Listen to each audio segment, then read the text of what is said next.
아멘. 우리 누가복음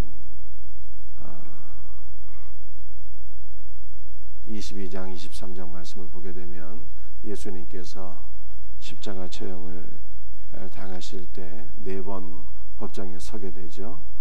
첫 번째는 우리 가야바의 법정에 서게 되는데, 대제사장 가야바가 2가지를 질문합니다. 내가 그리스도냐? 내가 하나님의 아들이냐?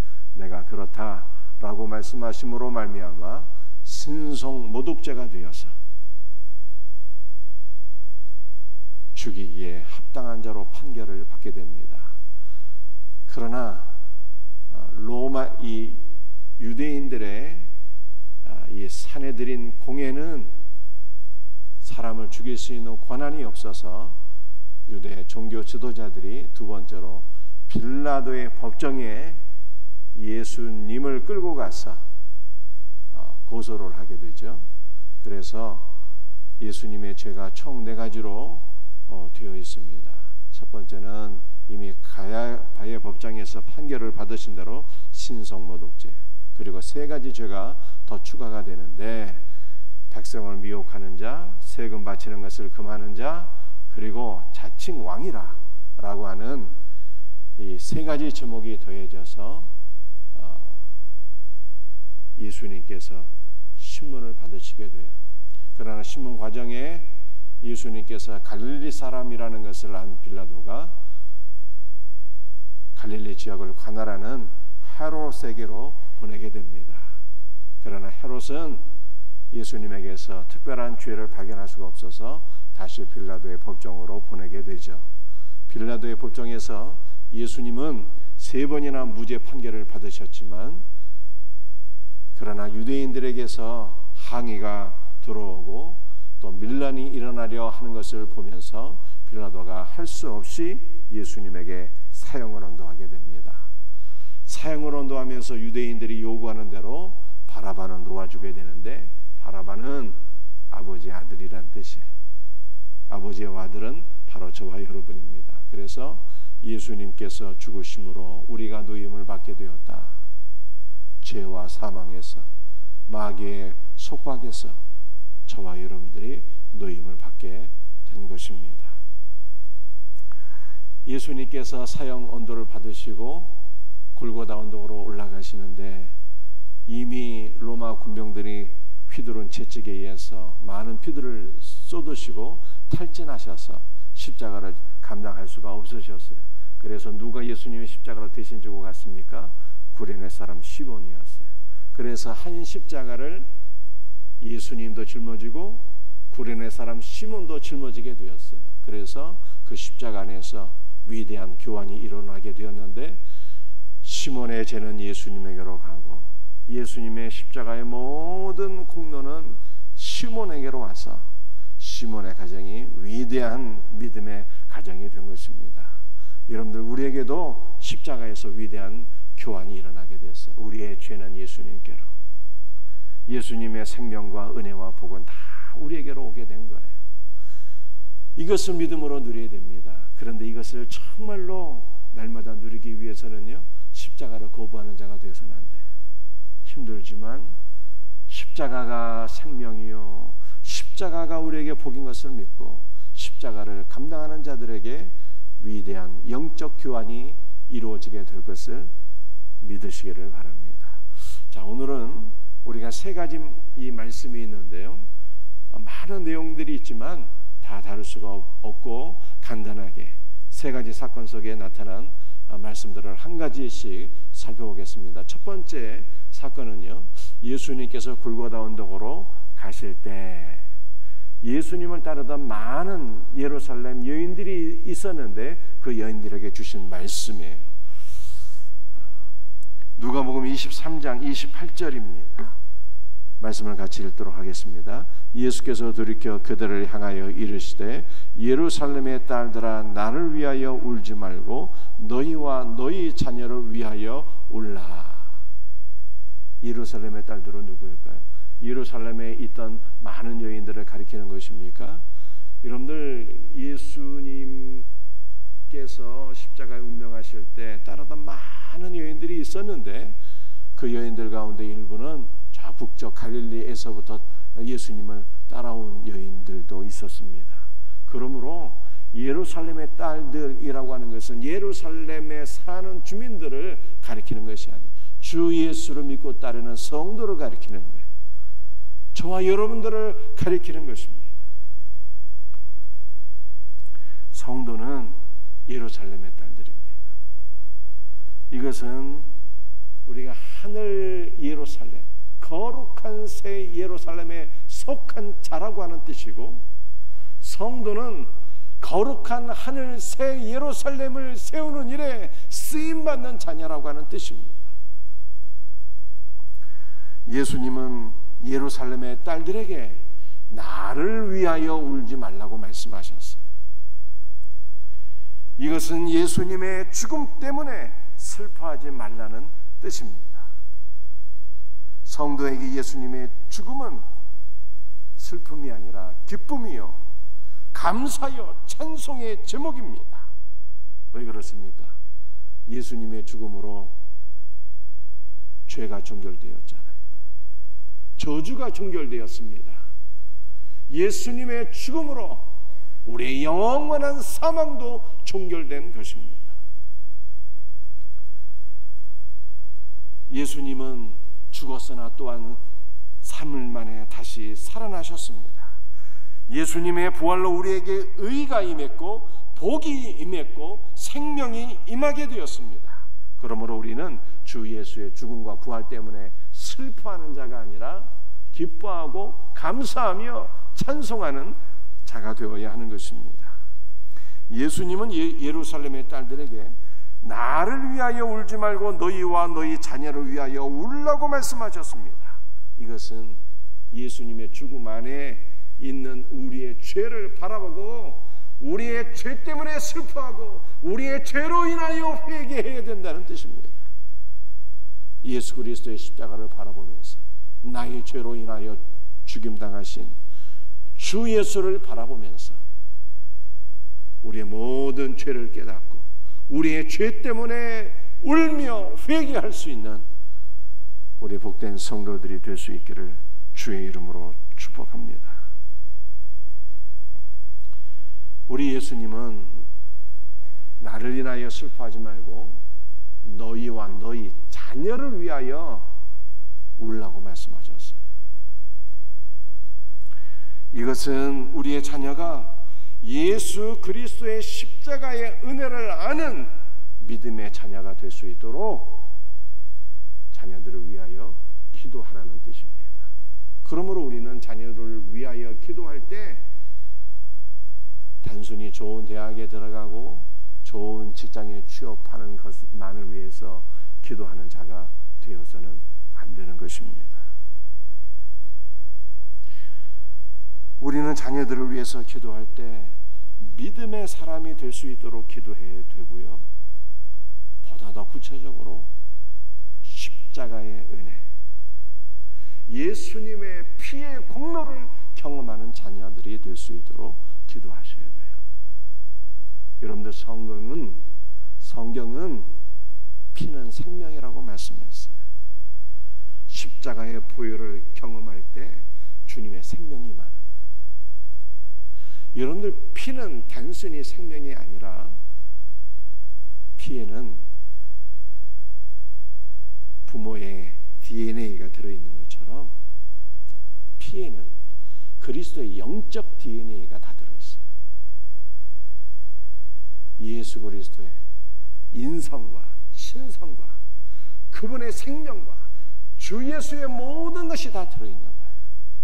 그러므로 그리스도의 피의 공로를 경험하는 자는요, 그리스도를 닮은 그리스도인이 되는 거예요. 작은 그리스도로 조성이 되는 것입니다. 사랑하는 성도들이요, 여러분의 가정에 우리 자녀들, 제가 보게 되면은 우리 자녀들이 다 우리의 기도의 제목이잖아요. 문제 없는 자녀가 없어요. 자녀들은 다 문제가 있는 거예요. 문제가 없으면 정상이 아니야. 문제가 있는 게 정상이지. 그러므로 우리는 기도하게 돼요. 기도를 하는데 어떻게 기도해야 되는 것입니까? 믿음의 사람이 되도록, 십자가의 은혜를 아는 자가 되도록, 그리스도의 피의 공로가 임하는 자녀가 되도록 기도하셔야 돼요.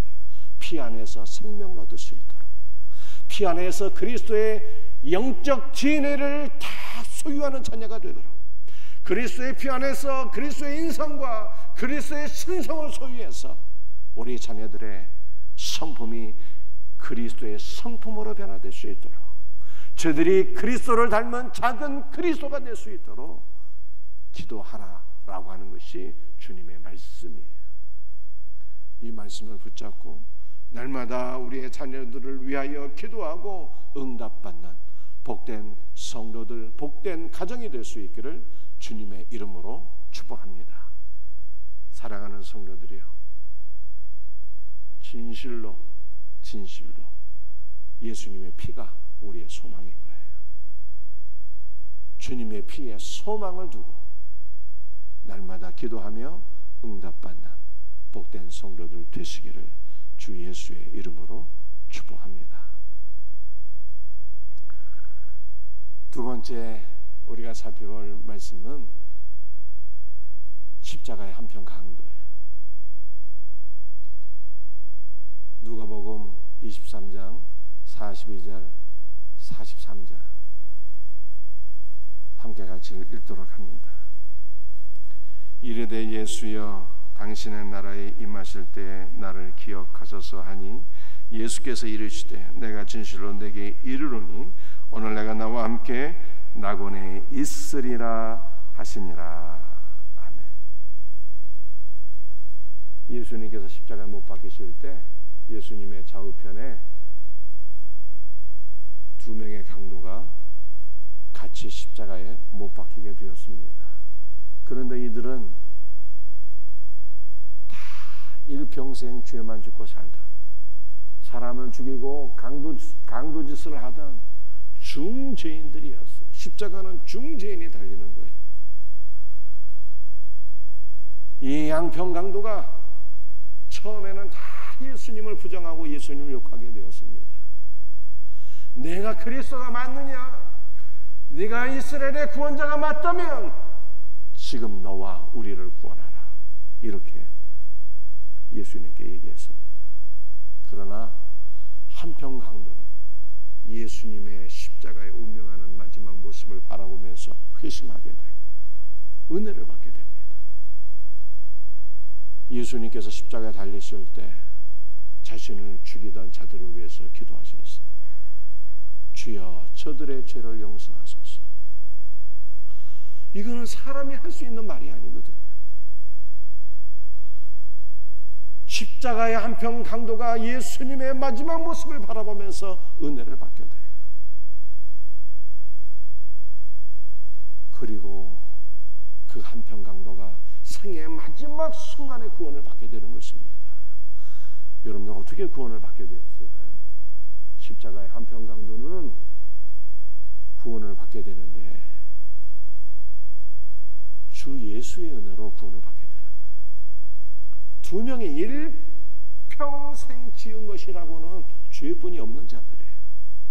그런데 그 중 한 명이 구원을 받았는데 그 십자가의 한평 강도가 구원을 받은 것은 자신의 노력이나 선행이나 공로로 구원을 받은 것이 결단코 아닌 것입니다. 오직 주 예수의 은혜로 구원을 받은 거예요.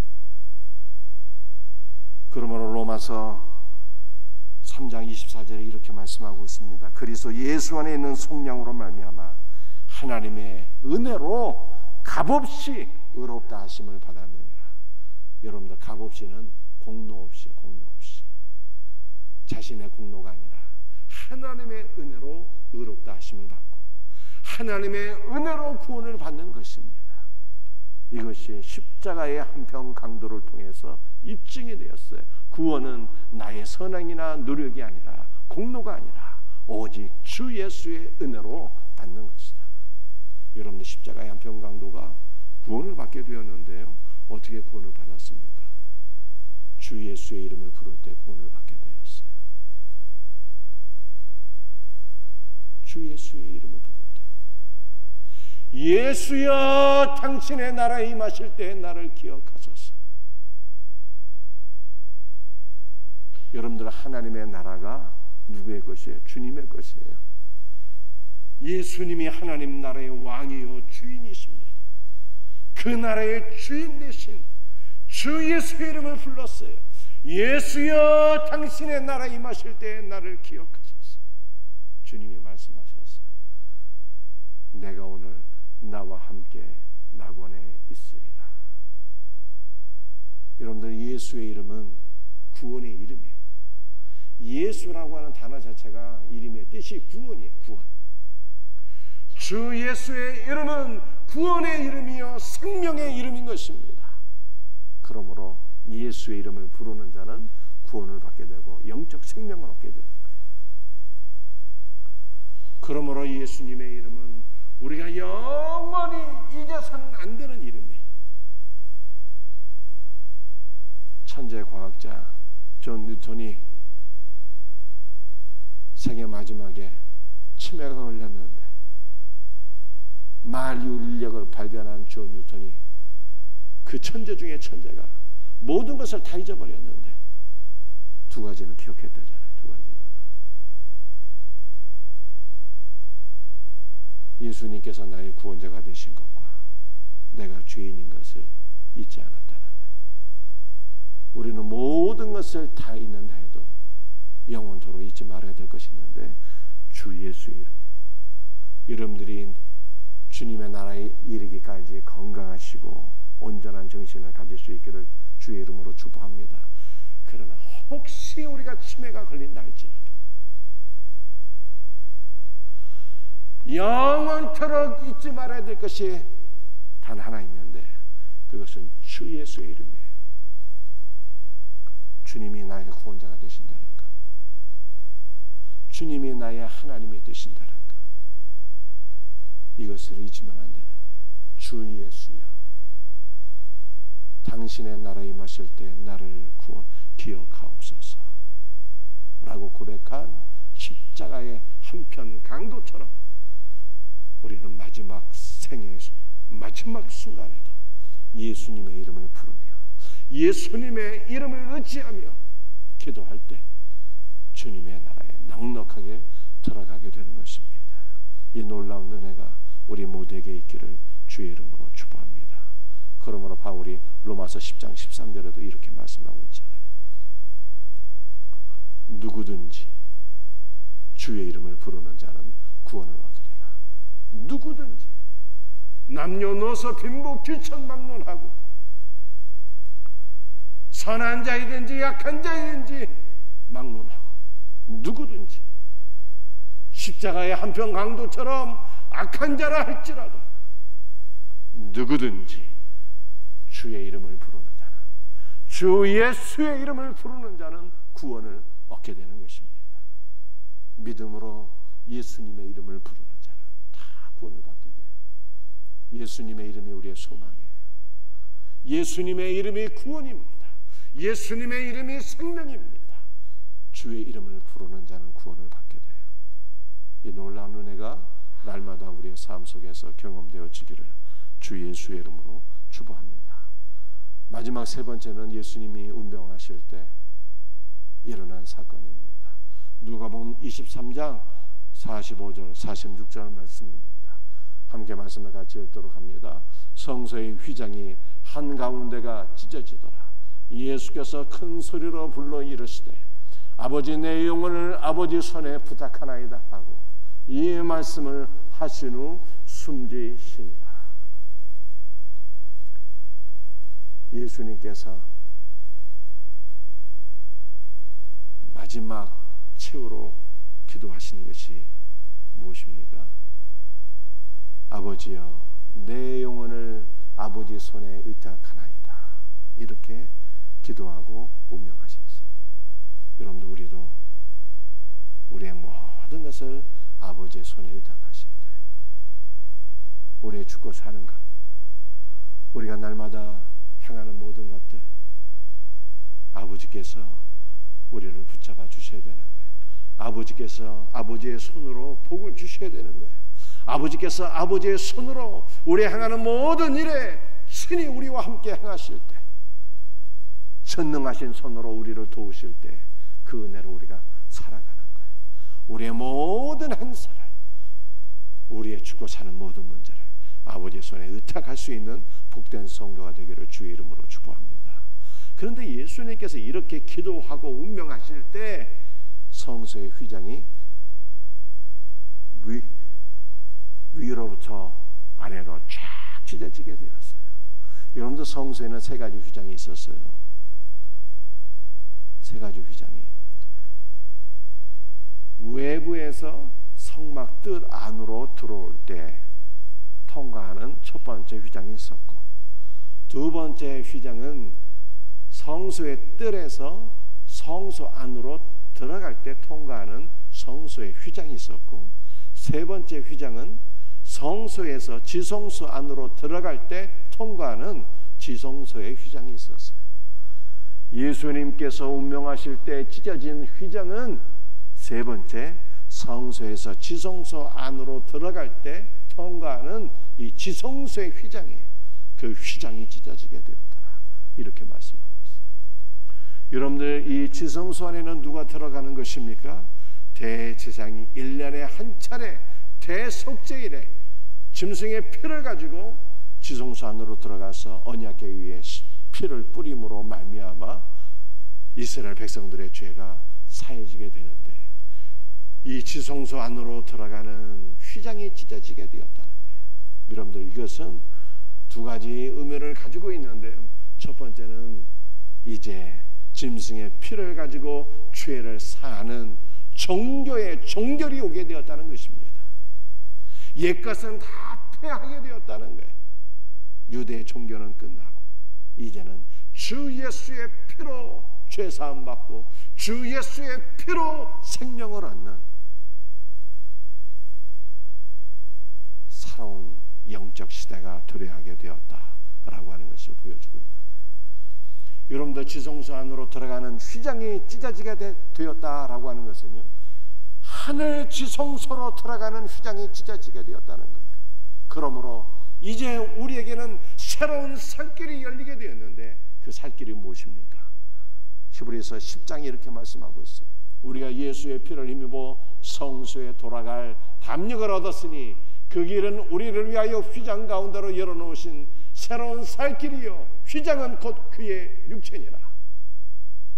예수님의 육체가 찢어짐으로, 그 지성소 안으로 들어가는 휘장이 찢어짐으로 말미암아 우리는 지성소 안으로 들어가게 되었는데, 이 지성소 안으로 들어가는 것은 하늘 지성소 안으로 들어가게 되었다는 거예요. 예수의 피의 공로를 힘입어 날마다 주 예수의 이름을 부르며 하늘 지성소 안으로 들어가서 그 놀라운 은혜와 생명을 누리게 되는 복된 삶이 저와 여러분들에게 열리게 되었다라고 하는 것을 말씀하고 있는 것입니다.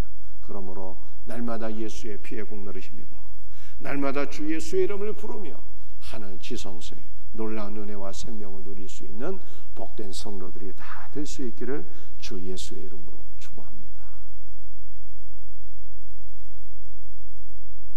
오늘 세 가지 말씀을 꼭 기억하십시다.